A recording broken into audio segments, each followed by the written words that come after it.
Miss Jane, Hello, good afternoon. good afternoon. Okay, you're having haircut and Yes. color. Sige po. Sa haircut, you have specific po ba for length? Mga ganito siguro. Okay. Shorter na? Yeah. Para magaan-gaan na Kasi sa ang feelings? sobrang dry na nito nga sa dulo eh. Yeah, Kaya ito yung bleach before. before, Yeah. oo. Tapos Pero- more on color na lang. Yes. Ayoko lang ng reddish or orange.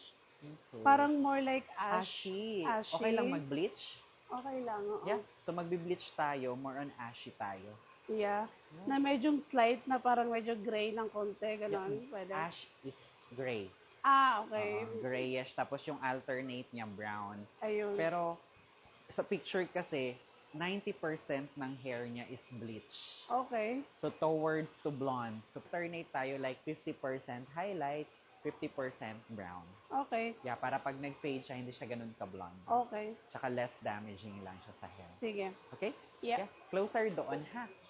And then si Edit po, siya yung maglalagay ng color, mixing, haircut. Ako na later. Okay, Ha? thank Sige. you. Paredy ko lang, miss. Ha? Wow. Amazing.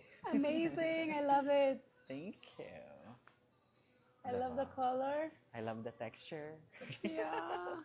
I love the cut. Yeah, thank you. At least gumaan. Yes, tama. Yan. Wow. Thank you so much. Thank you. So worth it Yeah. ang pagpunta ko dito talaga. Yeah. Thank you. Thank Aftercare, a lot of treatment and purple shampoo, purple conditioner. Okay. Ha? Thank you. Thank you. Go, rumampa na. Go.